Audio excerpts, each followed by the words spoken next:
Okay.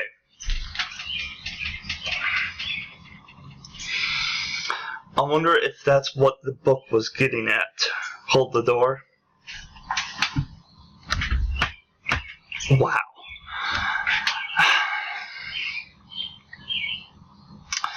The whole time I was rooting for, like, Bran and Mirren to escape, because I was like, oh, they're gonna kill them. They're gonna kill them. Bran's gonna lure into, like, a tree or a raven or something. Why do they hate the dogs?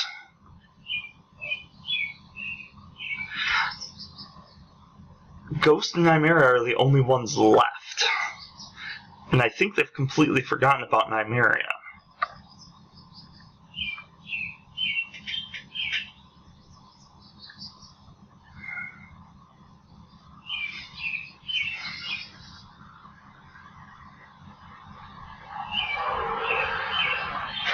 So,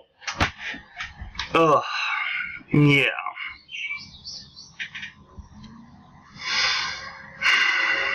Birds are chirping. It's a sunny day. But I'm inside being depressed about Hodor. Hold the door. Could that possibly have been the entire thing on Hodor?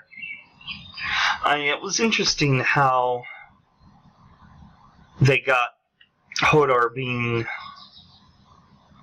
like, going through a seizure, and Hold the Door became his full thought while Bran was visiting that particular part of the past.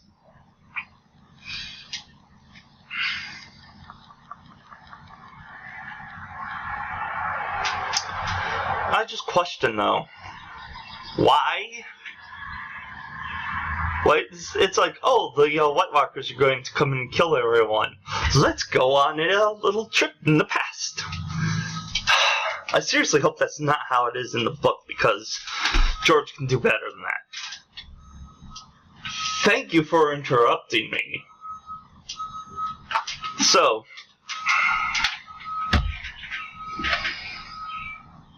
they did a really spectacular job at doing the whole emotion behind Hodor, but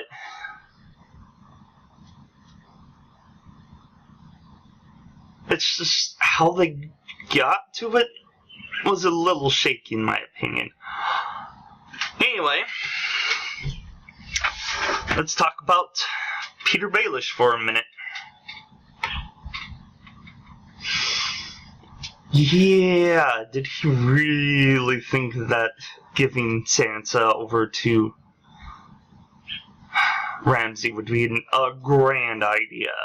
It's like, hey, yeah, well, I know that Ramsay Bolton is a very loose cannon, and Roose Bolton is a traitor, but he's still a traitor for good reason, though.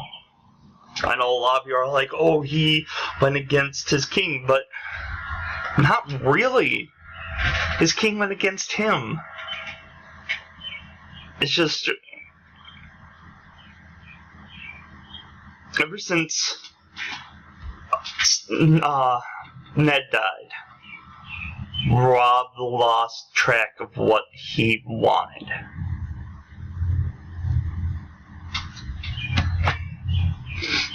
And you actually can't deny this. Robb Stark was a good person, but he lost his sight. He lost his composure. He lost what he was fighting for. And he couldn't stop because of his... what's the word I'm looking for? Not really honor, but duty. He was set forth to bring down Joffrey, but when the reason for bringing down Joffrey was gone, he lost sight of what he needed to do. What he needed to do was protect the North.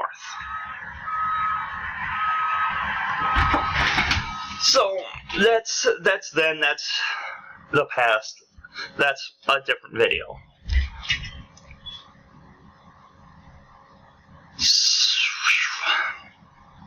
Was not too much more other than hold the door. Oh, the priestess talking to Varys. That was an interesting little tidbit. When I was reading the book, and that truck is really annoying. When I was reading the book, and he was talking about his dangly bits being cut off and being sacrificed to the flame, and something talked back. I was wondering if it had something to do with R'hllor. But I've been noticing that there's good parts of R'hllor and the bad parts.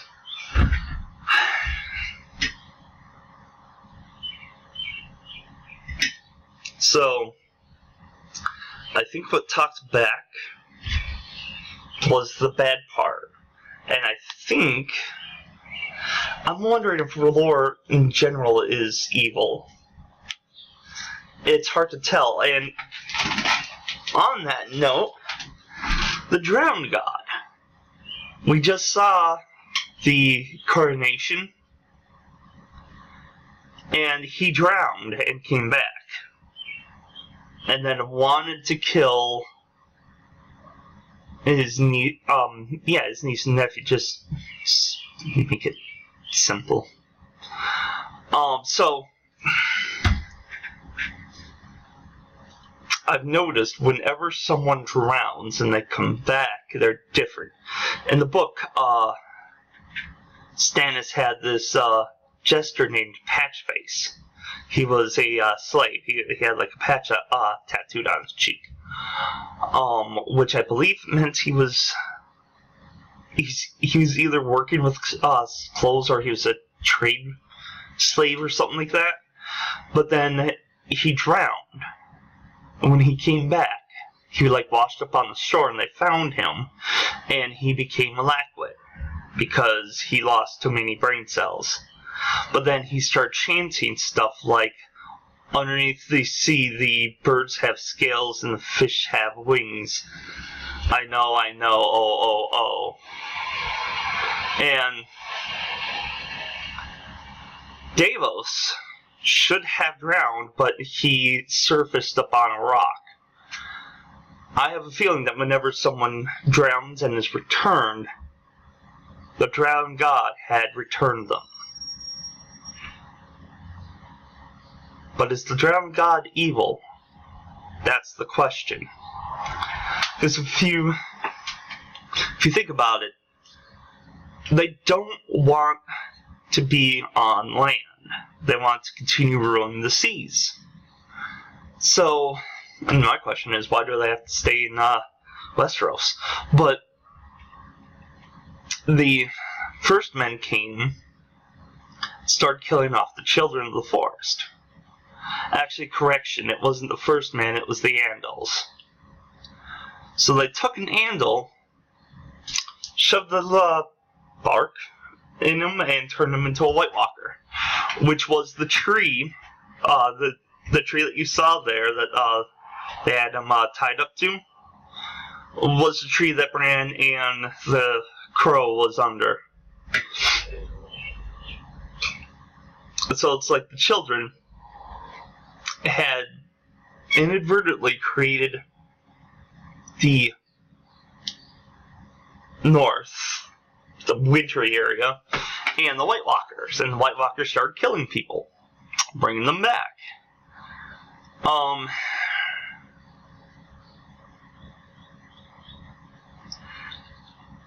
It seems to me that the children were following an evil deity, since it was the bark that they shoved into them, at least according to the show. So, the reason why I bring this up is because I have a feeling we are going to be seeing the Great War pretty soon. And it's going to be between the different gods. You got the Seven Faces, which I believe is a false god. He probably doesn't even exist. You got the old gods, which are the ones that are controlling the White Walkers. You've got Relor. You got the Faceless God, or the God of Many Faces, which I'm still dead certain that Arya is going to steal the powers of. Like, probably bring down the house and return. What the hell just happened? There we go. And return to Westeros. I'm sorry for that, my screen went to screensaver. So,